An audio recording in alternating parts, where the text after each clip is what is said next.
7-year-old Jamal Washington stepped between the bullies and a girl he barely knew. 3 against 1. Fists flew. Blood dripped. He took every hit without crying out.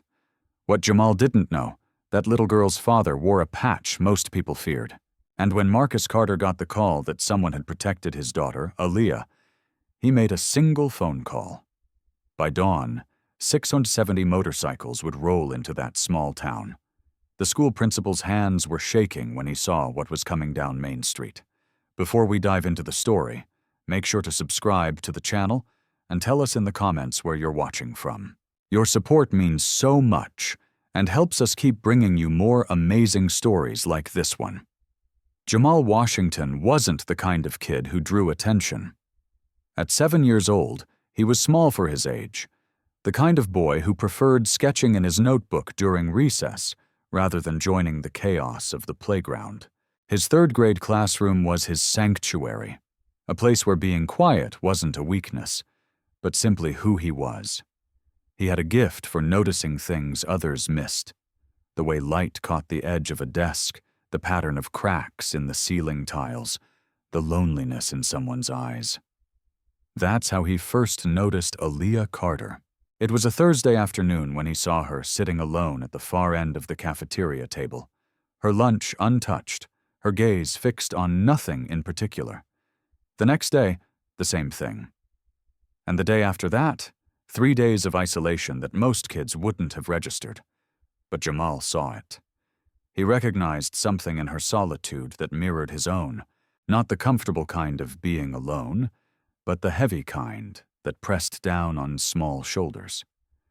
Aaliyah was different from the other kids, and difference in elementary school might as well be a target painted on your back.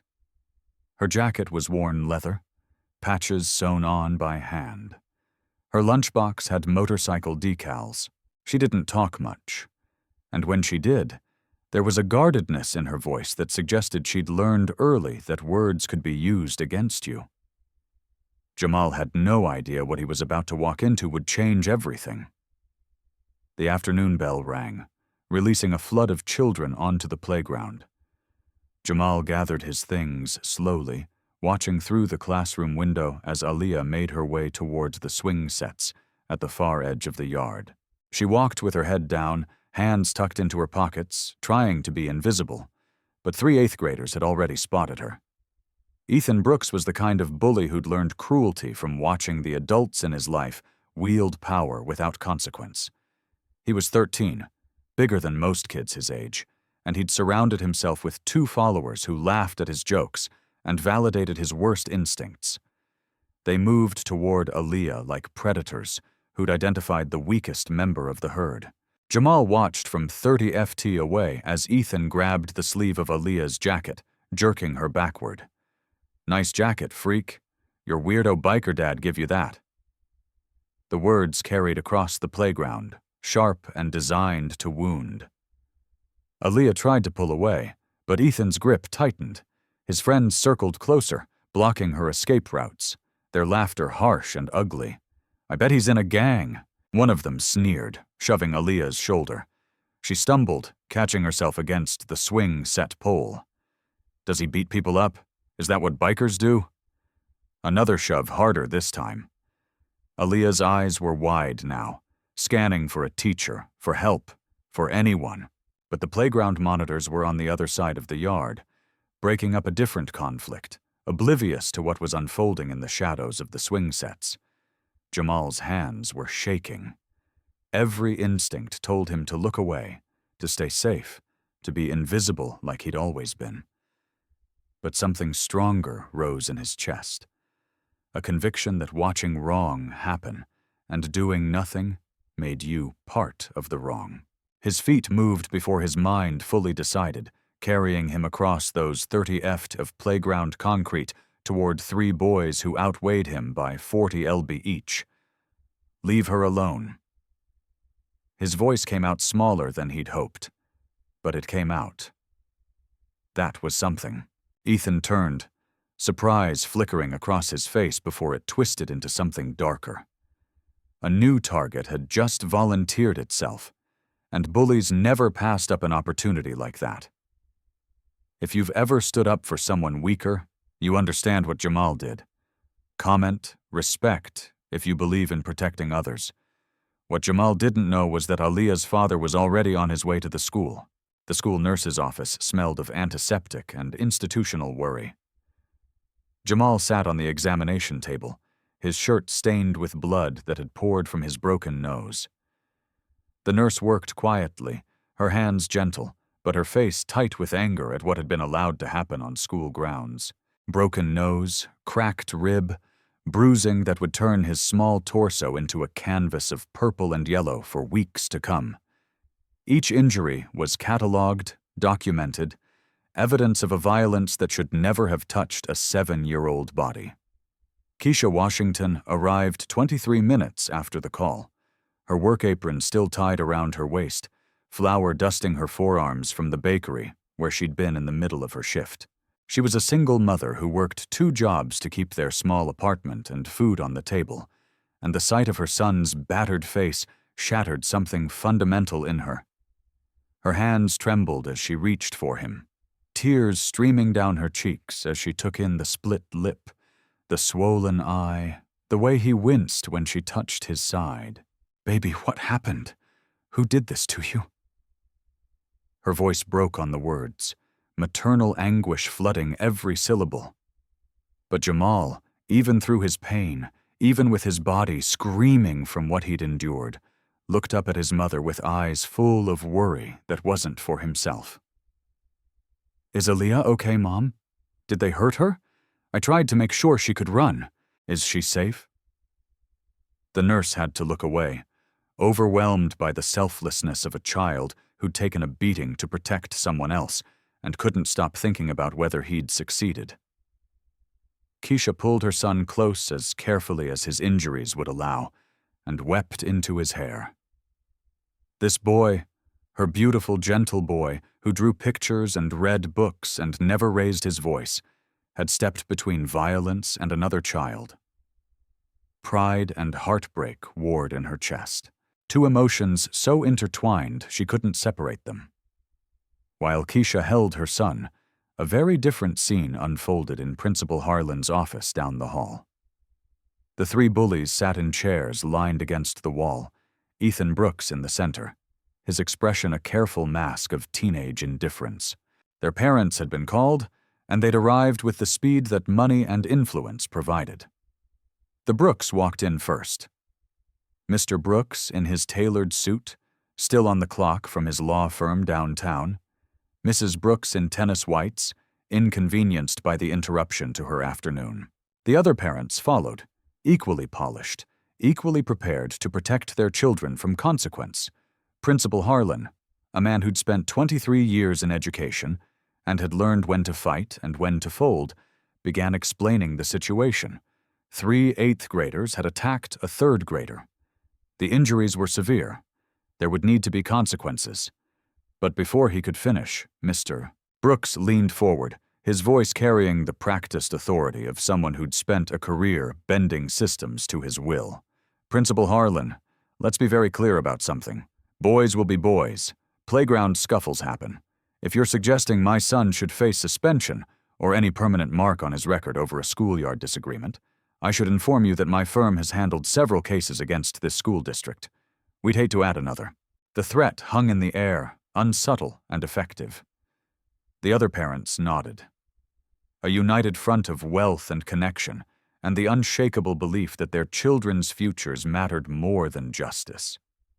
Principal Harlan felt his resolve crumble. The school board wouldn't back him, not against families like these. He'd seen it happen before, watched consequences evaporate when the right last names were involved. He began negotiating down from suspension to detention, from permanent records to stern warnings, from accountability to nothing that mattered.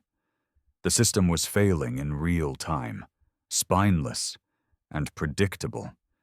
But there was one parent they hadn't called yet, one father who hadn't been informed that his daughter had been cornered, terrorized, and saved by a 7-year-old boy who'd paid in blood for his courage. Marcus Carter's phone rang at 3:47 in the afternoon. He was in his garage, hands deep in the engine of a 1972 Harley, when he heard his daughter's voice crack through the speaker.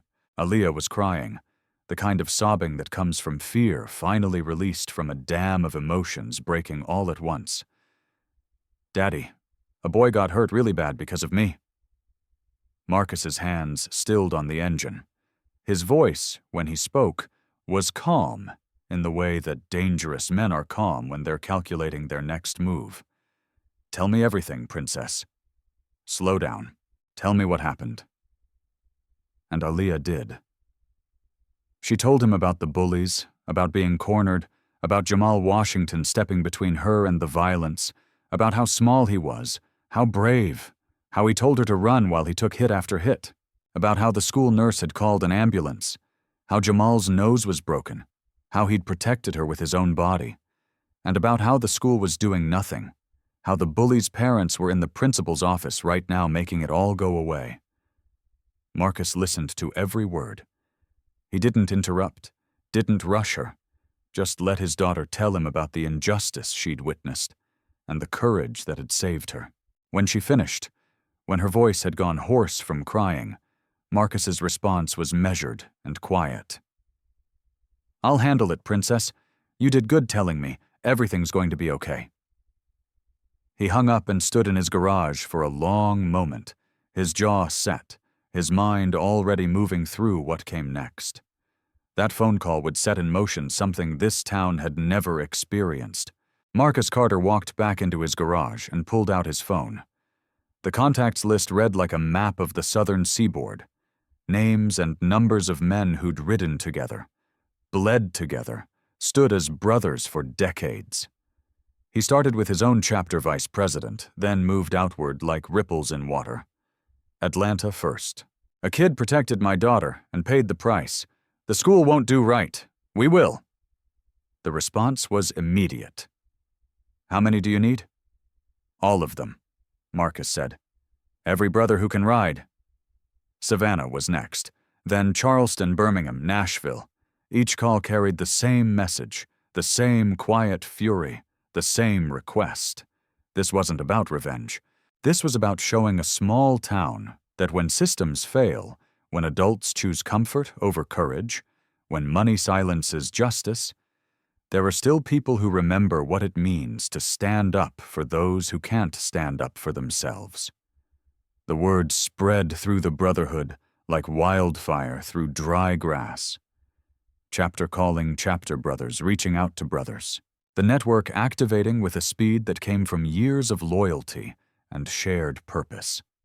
By midnight, 670 brothers had confirmed they were riding at dawn. From 5 states they would come, converging on a small Georgia town that had no idea what was about to roll down its main street. Bikes were being fueled, leathers were being pulled from closets, and men who worked construction and drove trucks and owned businesses and served as veterans were preparing to make a statement that couldn't be ignored. But before the dawn, before the thunder of 670 engines, Marcus had someone he needed to meet. He arrived at the Washington apartment that evening just as the sun was setting, his motorcycle rumbling to a stop outside their building. Keisha Washington opened the door with Jamal behind her, the boy's face a patchwork of bruises and bandages. Keisha's expression was guarded, wary. She'd seen the news, heard the stories, knew the reputation that came with the patches Marcus wore. Her instinct was to protect her son, and this man represented a world she'd been taught to fear. Marcus saw her hesitation and understood it. He took off his sunglasses, held her gaze with respect, and spoke quietly. "Mrs. Washington, my name is Marcus Carter. That's my daughter Aaliyah that your son protected today. I came to say thank you, and to meet the bravest kid I've ever heard of." Keisha's shoulders relaxed slightly, enough to step aside and let him enter. Marcus moved into their small living room with a gentleness that contradicted every stereotype, lowering himself to one knee so he could look Jamal in the eye at his level. "You protected my little girl," Marcus said, his voice soft but firm. "You didn't know her, you didn't know me. You just saw someone who needed help and you stepped up. That makes you family." He reached into his vest pocket and pulled out a coin worn smooth from years of carrying. The chapter emblem etched into the metal. It was his personal coin, the one given to him when he'd earned his patch, the one he carried for luck and memory. He pressed it into Jamal's small palm and closed the boy's fingers around it. Real courage isn't about being big or strong. It's about doing what's right when everything tells you to walk away. You've got more courage in this little body than most grown men I know. Jamal looked down at the coin, then up at Marcus, and something passed between them that transcended words. Recognition, respect, the understanding that character isn't measured in size or age, but in the choices we make when it costs us something. Marcus stood and turned to Keisha. Tomorrow morning, we're visiting the school. Not for violence, for justice. There are some things that need to be said. Some people who need to understand that protecting bullies because their parents have money isn't acceptable. Will you trust me? Keisha looked at her son, his face bruised from doing the right thing. Then at this leather-clad stranger who'd shown Jamal more respect in 5 minutes than the school board had shown all day. She thought about Principal Harlan's weak excuses, about the Brookses' threats about a system that had failed her boy completely. She looked back at Marcus and nodded. If you think the school failed Jamal, hit that subscribe button. Cowards shouldn't get away with this. Neither of them could imagine what the next morning would bring. The rumble began at 5:47 in the morning. From Atlanta, a column of 83 motorcycles rolled onto Interstate 75, their headlights cutting through the pre-dawn darkness like a river of light. From Savannah, 97 brothers headed west on Route 16, their engines creating a symphony of raw power that echoed off the surrounding hills. Charleston sent 112. Birmingham contributed 78, and from Nashville, 200 riders made their way south through the morning mist. They converged on small-town Georgia from 5 different directions. A coordinated movement of 670 motorcycles that transformed quiet highways into thoroughfares of purpose. Gas station attendants along the routes stopped mid-transaction to watch as wave after wave of Hell's Angels passed through. At a truck stop outside Macon, a young clerk counted 19 groups of bikes before she lost track. Each cluster maintaining careful formation, each rider focused and deliberate. State police monitoring the movements radioed back and forth, tracking the convergence. But there were no laws being broken, no speeding, no reckless driving, just an overwhelming force moving with military precision toward a single destination. Most people assumed 670 bikers means violence. They were about to learn something different. Principal Harlan arrived at school at 7:15 for what he believed would be a normal Tuesday. He parked in his reserved spot, coffee in hand, already mentally preparing for the parent-teacher conferences scheduled for later that week.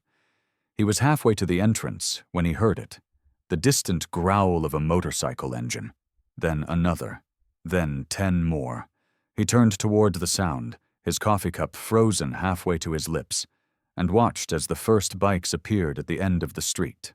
Then 50 more materialized behind them, then 100, then the entire street filled with motorcycles, a sea of chrome and leather stretching 3 blocks in every direction. The rumble was deafening now, not chaotic, but controlled, powerful in its unity. Harlan's face went white. His coffee cup slipped from his fingers, splashing onto the pavement in a dark stain he didn't notice.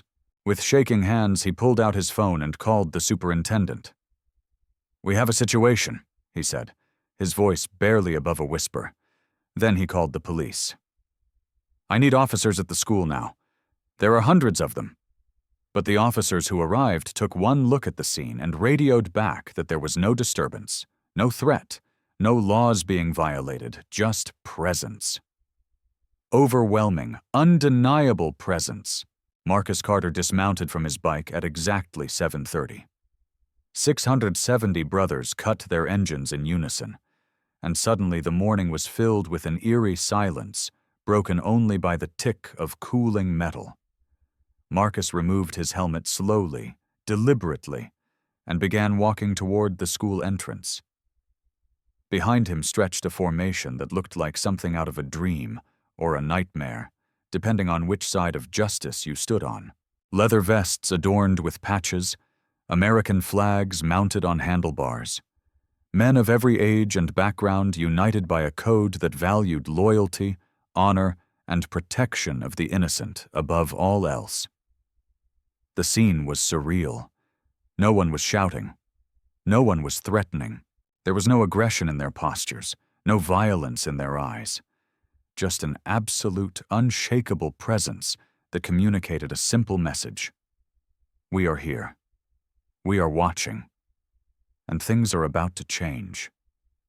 Students arriving for school stopped on the sidewalks, mouths open in awe. Teachers froze in their tracks. Parents getting out of their cars stood paralyzed, uncertain whether to protect their children or simply witness what was unfolding. Marcus reached the school's front steps and stopped. He didn't need to say anything yet. The silence spoke volumes. 70 sets of eyes watched Principal Harlan standing in the doorway, watched the police officers standing uncertainly at the perimeter, watched the community realize that the comfortable order they'd maintained was about to be disrupted. What happened next would be talked about for decades. Marcus's voice, carried across the morning air, calm and unshakable. Principal Harlan, I'd like to request a school-wide assembly. We have something important to discuss with your students and staff. It wasn't really a request, and everyone present understood that.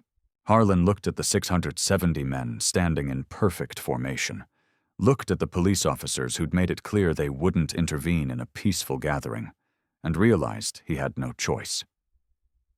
He was terrified, his hands trembling as he pulled out his keys to unlock the main doors. But he was also legally required to maintain order and ensure student safety. An assembly controlled and contained was better than the alternative his panicked mind was imagining. The gymnasium filled in a way it had never filled before. Students filed in their conversations hushed and uncertain, eyes wide as they took in the scene unfolding around them. Teachers gathered in nervous clusters, unsure of their role in whatever was about to happen. And then the bikers entered 670 strong, lining the walls of the gymnasium, and rose 3 deep. They stood with military bearing, hands clasped in front of them, faces serious but not threatening. The image was surreal and powerful, a basketball court surrounded by leather and patches. Teenage students sitting in bleachers ringed by men who represented everything their suburban lives had taught them to fear. Jamal and Keisha Washington were escorted to front-row seats, a position of honor that Principal Harlan hadn't authorized but didn't dare challenge. Keisha held Jamal's hand tightly, her other arm wrapped protectively around his shoulders. The boy's bruised face served as a silent testament to why they were all there, a living reminder of courage and consequence. Marcus Carter walked to the center of the gymnasium floor. He didn't need a microphone. His voice carried naturally, trained by years of speaking to large groups in open spaces. The room fell into absolute silence. Hundreds of people holding their breath, waiting to understand what this moment meant. Marcus's voice, when he spoke, was firm but measured, the tone of a man who'd thought carefully about every word he was about to say. My name is Marcus Carter. I'm Leah Carter's father. 3 days ago, my daughter was cornered by 3 8th-grade boys on your playground. They mocked her, pushed her, terrorized her because she was different, because her family was different, and a 7-year-old boy named Jamal Washington, who barely knew my daughter, stepped between her and those bullies. He told them to leave her alone. And for that act of courage, for that moment of standing up when every adult here failed to, he was beaten, broken nose, cracked rib, bruises that will take weeks to heal.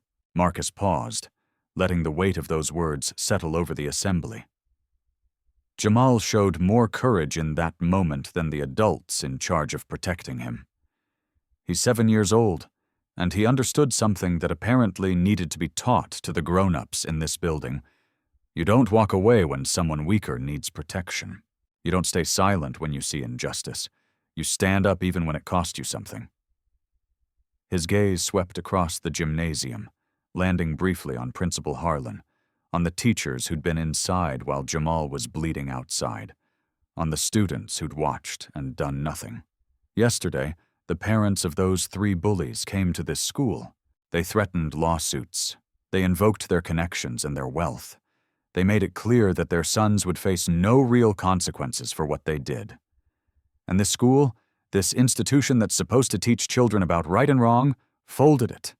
Boys will be boys, they said. Just a schoolyard scuffle. They said the bullies got detention. Jamal got an ambulance. Remember that phone call from Aliyah? This is why Marcus made it. The truth needed to be spoken in a room where everyone had to listen, where the comfortable lies couldn't survive in the face of 670 witnesses who'd ridden through the night to stand for something that mattered. The school board chose power over principle, Marcus continued. They chose protecting wealthy families over protecting a child who demonstrated the kind of character they claimed to be teaching. That ends today. His voice hardened slightly, not with threat, but with absolute conviction. But we're not here for revenge. We're not here for violence. We're here to show Jamal and every kid in this school who's ever been bullied, who's ever felt alone, who's ever wondered if doing the right thing matters. We're here to show you that it does. Nobody expected what came next. Marcus reached into his vest and pulled out an envelope, holding it up for the assembly to see. The Brotherhood has established a scholarship fund for Jamal Washington. We're putting him through college, full ride, every penny, from elementary school support through his bachelor's degree. Because courage like his deserves to be rewarded, deserves to be celebrated, deserves to be given every opportunity to flourish. The gymnasium erupted in whispers, students turning to each other in disbelief, teachers exchanging glances of shock. But Marcus wasn't finished.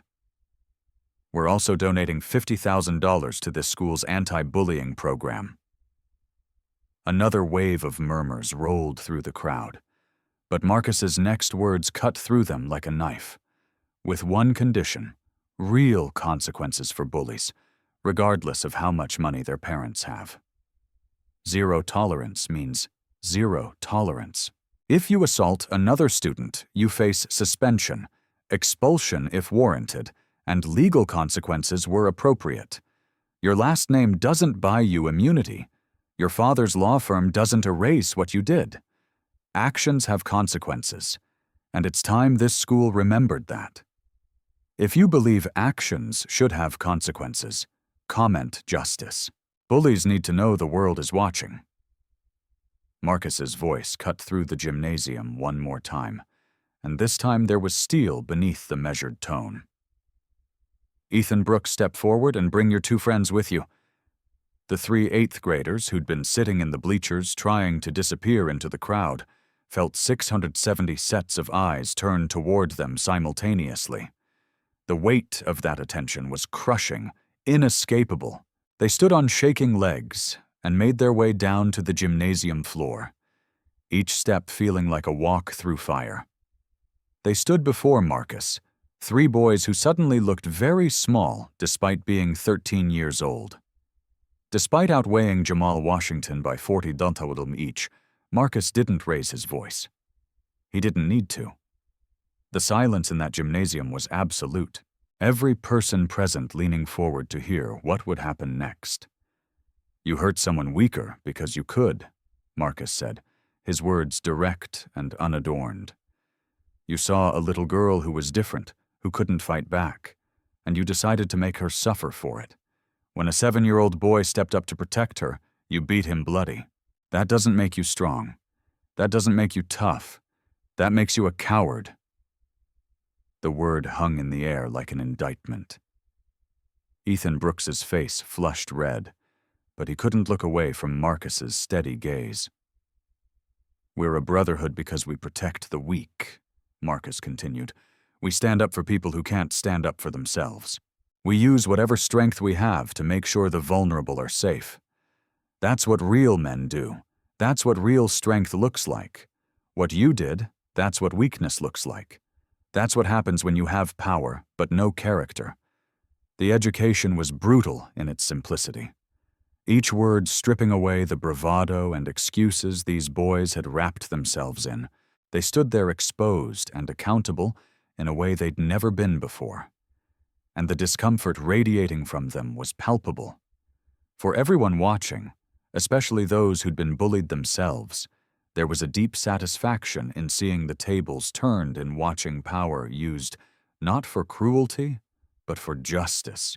"Now you're going to apologize to Jamal," Marcus said in front of everyone here. "And it's going to be real because 670 men just rode through the night to make sure you understand that what you did matters." He gestured toward Jamal, still sitting in the front row beside his mother, his bruised face a testament to his courage. The three boys turned toward him, and for a long moment, no one moved. Ethan opened his mouth, but before he could speak, his father's voice cut through from somewhere in the crowd. "Now wait just a minute, mister."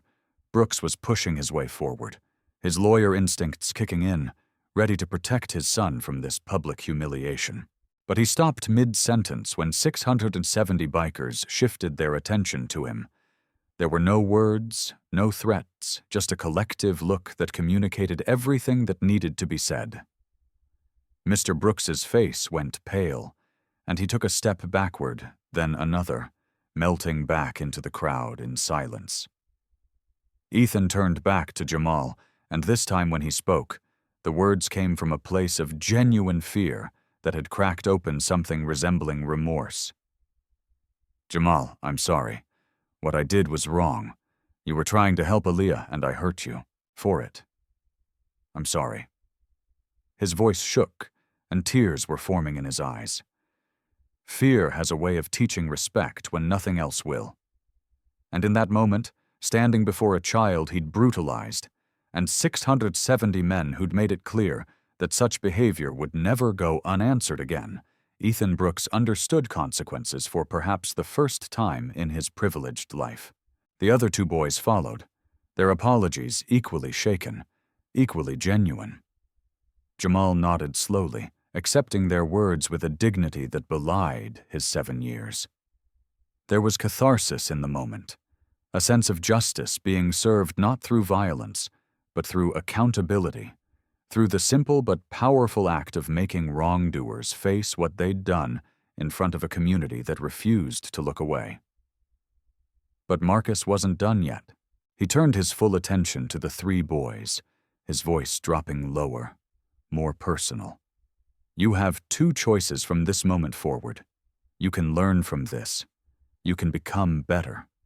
You can prove that you're more than your worst moment. You can be the kind of men who protect instead of harm, who stand up for others instead of tearing them down. That path is open to you, and nobody here wants to see you fail at it." He paused, letting that possibility settle, "where you can keep being cowards. You can go back to using your size and your parents' money to hurt people weaker than you. But know this, Jamal has 670 brothers now. You touch him again. You touch all of us. You go after Aaliyah again. You go after any kid in this school who can't defend themselves. And we'll be back. Not for violence, but for accountability. And next time, the whole country will be watching." The warning carried the weight of absolute certainty, a promise and a boundary drawn in unmovable lines. It wasn't a threat of harm. It was something more powerful. It was the assurance that actions would have consequences, that bullies could no longer hide behind wealth and influence, that there were people willing to stand up and make sure justice meant something. The three boys nodded, and in that moment, something fundamental shifted in the gymnasium, in the school, in the understanding of what would and wouldn't be tolerated going forward. When Marcus dismissed the assembly, something unexpected happened. Instead of the gymnasium emptying in fearful silence, students began approaching the bikers, not with terror, but with curiosity. A tentative hand raised here.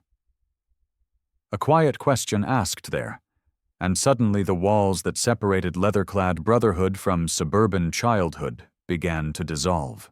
A teenage girl asked one of the older bikers about the patches on his vest, and he explained each one with patience and pride. The chapter he belonged to, the rides he'd completed, the charities they supported. She listened, fascinated, her preconceptions crumbling with every word. A group of middle school boys gathered around a veteran who wore his military service patches alongside his club colors. He told them about serving overseas, about what brotherhood meant when your life depended on the person next to you, about bringing those values home and finding them again in the motorcycle community. His voice was gentle but firm, and the boys hung on every word, seeing for perhaps the first time that strength and kindness weren't opposites, but companions. Fathers in the club talked about their own children, about why they dropped everything to ride through the night for a 7-year-old they'd never met. "Because that's what you do," one of them said simply. "You protect family." And when a kid shows that kind of courage, he becomes family. Teachers who'd stood frozen in fear an hour earlier now found themselves in conversations that challenged everything they'd assumed. A history teacher learned that the man she was talking to held a master's degree and taught at a community college. A guidance counselor discovered that another brother ran a youth mentorship program in Atlanta.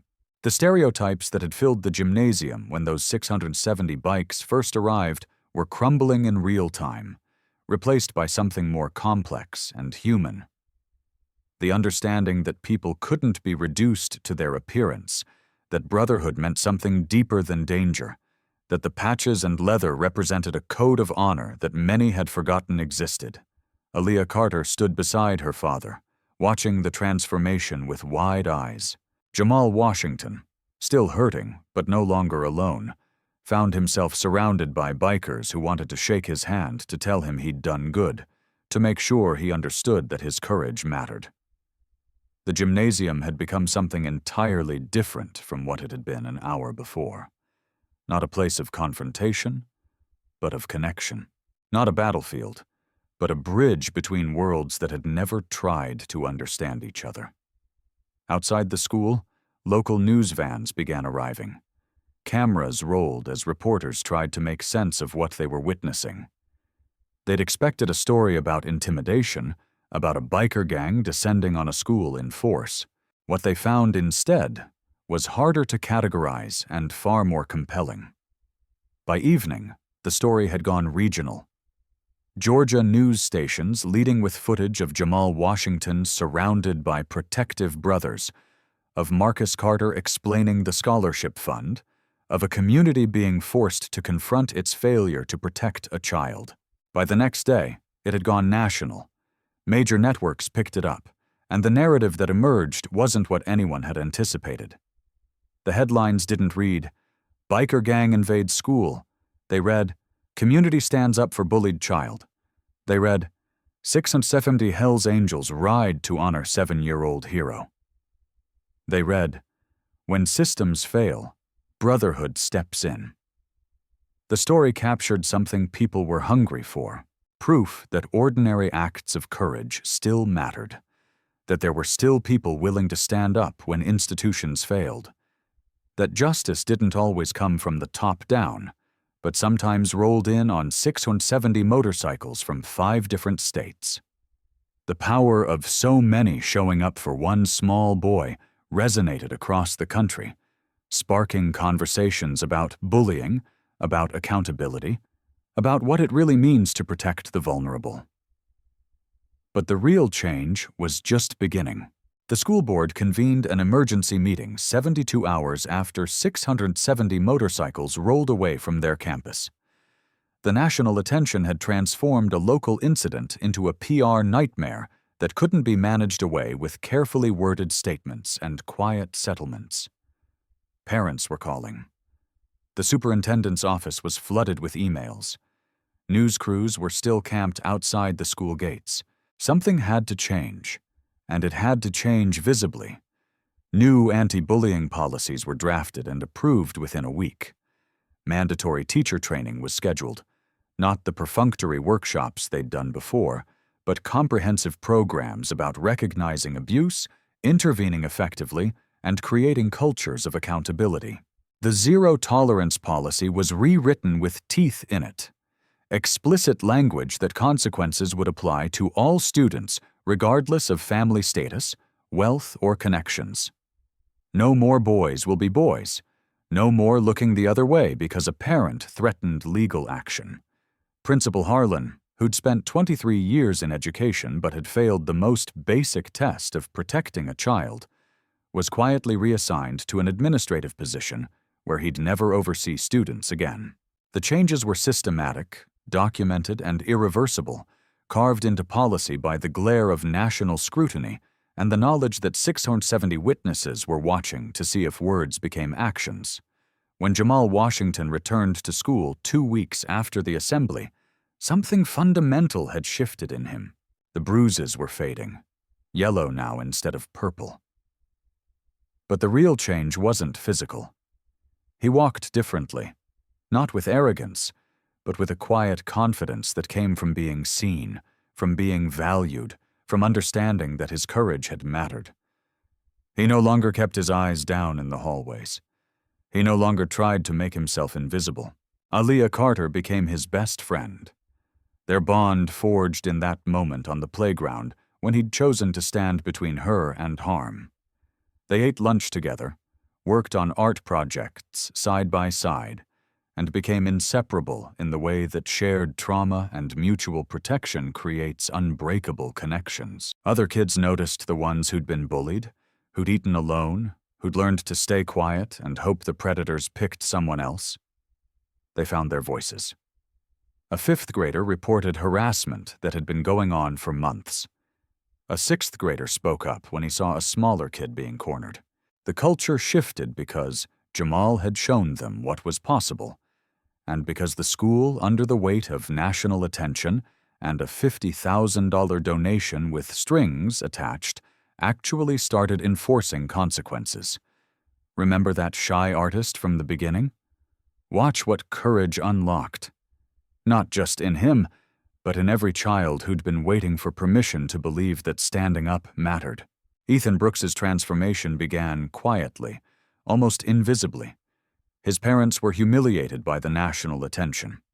Their names dragged through news cycles and social media threads about privilege and accountability.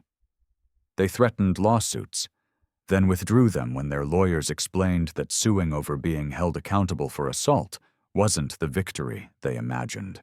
But Ethan himself experienced something different. Something had changed when 670 men showed him what real strength looked like. Not domination, but protection. Not cruelty, but courage. He started small, sitting with a kid who ate alone in the cafeteria. Nothing dramatic, just choosing a different table one day and striking up a conversation about video games, stopping his friends mid-sentence when they started mocking another student's clothes, saying quietly, "That's not cool, man. Leave it." The redemption wasn't instant or complete. Patterns carved over years don't disappear overnight. But the possibility was there, nurtured by the memory of standing in front of a gymnasium full of people who'd made him face what he'd done, and then offered him a path to become something better. Marcus Carter became a fixture in Jamal Washington's life in the weeks and months that followed. Saturday mornings meant the rumble of a motorcycle pulling up outside their apartment, and Jamal would race to the window to see Marcus waiting with a specially fitted sidecar attached to his bike. They'd ride through the countryside, Jamal's small frame secure in the protective shell, his face lit up with joy as the wind rushed past and the world opened up in ways it never had before. During those rides, Marcus taught him things that went beyond mechanics and horsepower. He taught him about brotherhood, how it meant showing up when someone needed you, how it meant protecting those who couldn't protect themselves, how it meant being accountable to something larger than your own comfort. He taught Jamal about respect, about standing up without using violence, about how real strength was measured not in how many fights you won, but in how many you prevented. The lessons weren't lectures, but conversations, stories shared over diner breakfasts after long rides. Wisdom passed down from a man who'd learned hard truths and wanted to spare this boy from learning them the hardest way. Keisha Washington watched her son flourish under this mentorship with gratitude that sometimes brought tears to her eyes. She was a single mother who'd done everything she could, but she knew Jamal needed a male role model, someone who could teach him what honor looked like in action. Marcus filled that role with a gentleness that contradicted every stereotype she'd ever held about men who wore those patches. Jamal's story, meanwhile, rippled far beyond one small town in Georgia. The national coverage had reached brothers and chapters across the country, and in clubs from California to Maine, conversations were happening about what they'd witnessed. The Brotherhood had always supported causes: toy drives at Christmas, charity rides for veterans, fundraisers for families in need. But Jamal's courage had sparked something different, something more focused. One 7-year-old's courage created something nobody expected. The Hells Angels announced the launch of the stand-up program in a press conference that drew media from around the world. It was a nationwide initiative designed to reward children who protected others, who showed courage in the face of bullying, who stood up when standing up cost them something. Kids who were nominated by teachers, parents, or community members would receive recognition, mentorship opportunities, and educational funding. The program offered connections to local chapters where children could find positive male role models, learn about mechanics and craftsmanship, participate in community service, and understand what brotherhood really meant. But it went deeper than recognition. The program established a network of support for schools struggling with bullying, providing funding for comprehensive anti-bullying initiatives, training for staff, and resources for students who needed them.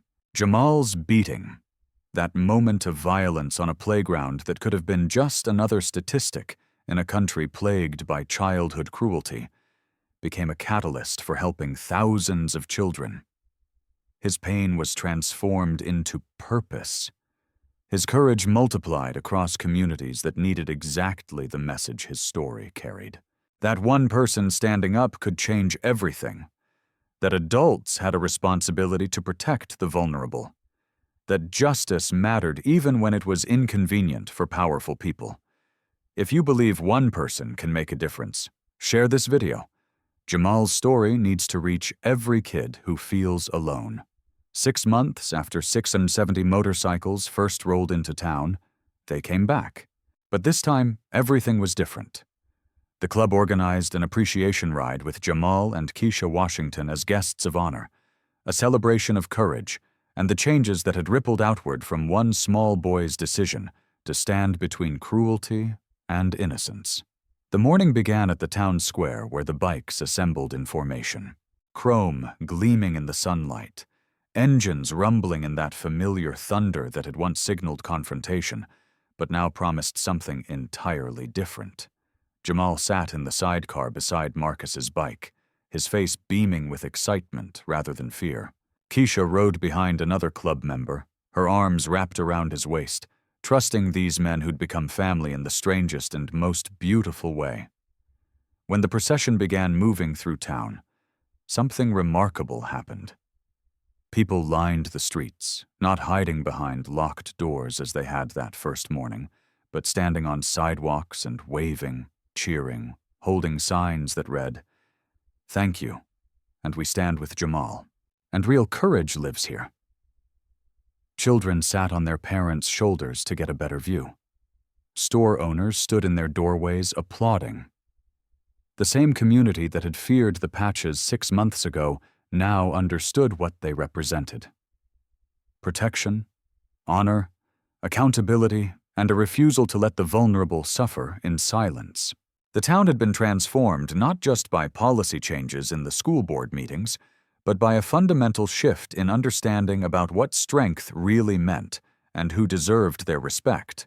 The ride culminated at the park where the Brotherhood had organized a community gathering.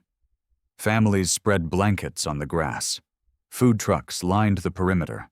Music played from speakers as children ran between the parked motorcycles, no longer afraid, but fascinated, asking questions, and getting patient answers from men who'd taken an oath to protect rather than harm.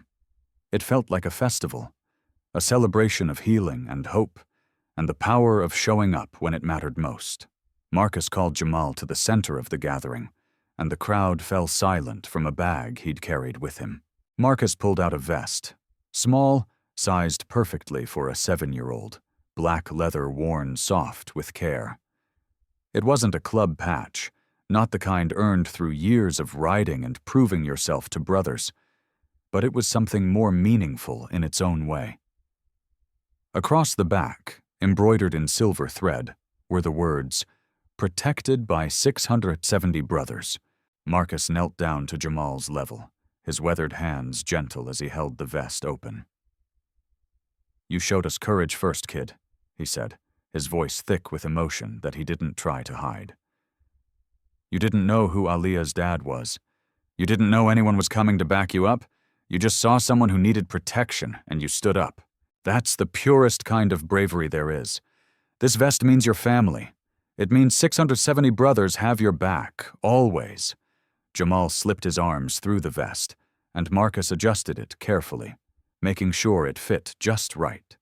The boy stood there, small but no longer fragile, wearing a symbol of belonging that meant more than any trophy or certificate ever could. Keisha stood nearby, tears streaming down her face, watching her son being honored by men who'd shown him what it meant to be strong without being cruel, powerful without being oppressive. Aliyah ran forward and threw her arms around both Jamal and her father. The three of them caught in a moment of pure connection, a family forged not by blood, but by courage and protection, and the decision to stand up when everything said to walk away. The crowd erupted in applause, 670 bikers and hundreds of community members celebrating a child who'd reminded them all what mattered. The circle was complete. From violence to justice, from fear to understanding, from isolation to belonging. Marcus Carter stood in the park as the celebration continued around him. But for a moment, he stepped away from the noise and the joy to share something that needed to be said. His words were measured, thoughtful, carrying the weight of a man who'd lived long enough to understand what truly mattered and what was just noise. He spoke with the kind of clarity that comes from having your convictions tested and proven true. "People see the leather and think danger," he began, his voice steady and certain. "They see the patches, the motorcycles, the brotherhood, and they make assumptions based on movies and stereotypes in fear of what they don't understand. But brotherhood isn't about intimidation. It's not about violence or territory or any of the things people imagine when they see us roll through town. Brotherhood is about protection. It's about showing up when someone needs you, even if you've never met them, even if there's nothing in it for you except knowing you did the right thing." He paused, letting those words settle, his gaze direct and unflinching. Jamal protected Aliyah when no one else would. A 7-year-old boy stepped between a little girl and 3 bigger kids who wanted to hurt her. He didn't think about the consequences. He didn't calculate whether it was safe. He just saw someone vulnerable and decided that mattered more than his own safety. That's courage in its purest form. And when the system failed him, when the school chose money and influence over justice, when the adults who were supposed to protect him instead protected his attackers, we stepped in. We protected Jamal because that's what real strength is. Standing up for those who can't stand up for themselves. Marcus's voice carried the kind of conviction that couldn't be faked, couldn't be manufactured for cameras or public relations. Real strength isn't about how much pain you can inflict. It's about how much you're willing to endure to protect someone else. It's about using whatever power you have, whether that's physical strength, numbers, resources, or just your voice to make sure the vulnerable are safe. Jamal understood that at 7 years old, 670 brothers understood it when we dropped everything to ride through the night for a kid we'd never met. And now thousands of people across this country understand it, because Jamal's story reminded them that courage still matters, that standing up still matters, that one person choosing to do the right thing can change everything. He looked out at the gathering, at Jamal wearing his vest and playing with Aaliyah, at Keisha Washington finally able to smile without worry shadowing her eyes, at a community that had been transformed by being forced to confront its own failures and choosing to do better. This isn't about bikers or schools or any specific group, Marcus continued. This is about all of us remembering that we have a responsibility to protect those who can't protect themselves.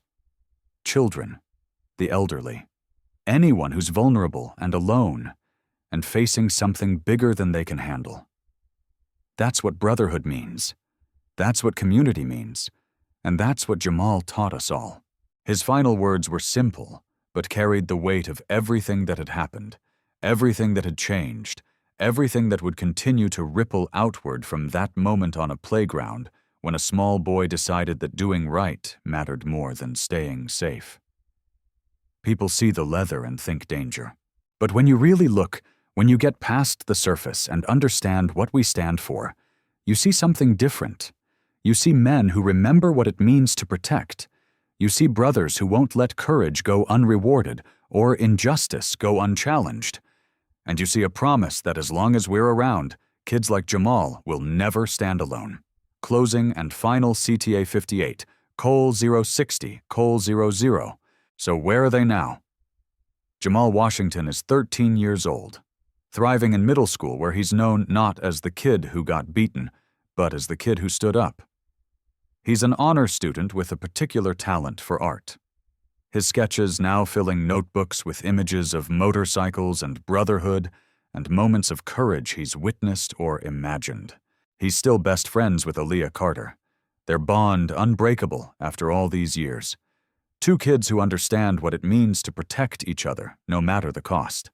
Keisha Washington still works hard, but the scholarship fund has lifted a weight from her shoulders, giving her son opportunities she could never have provided alone.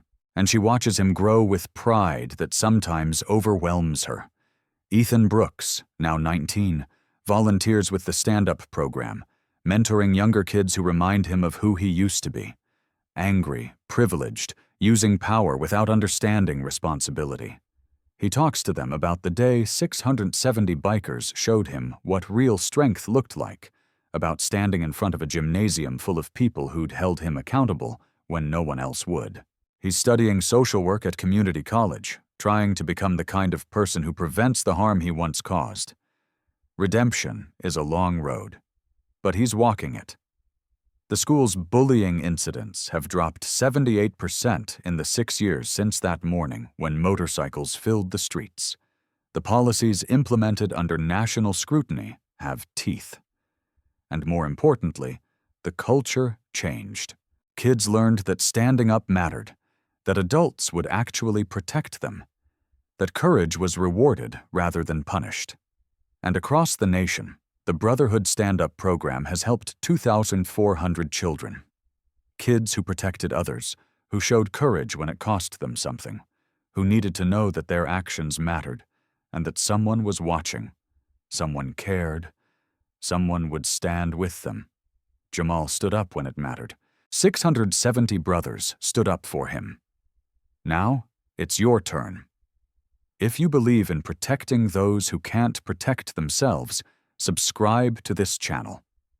Let this story reach further, touch more lives, remind more people that courage still matters in a world that sometimes makes it feel like looking away is easier. Comment "Stand Up" if you refuse to let bullies win. If you believe that justice shouldn't depend on how much money someone's parents have.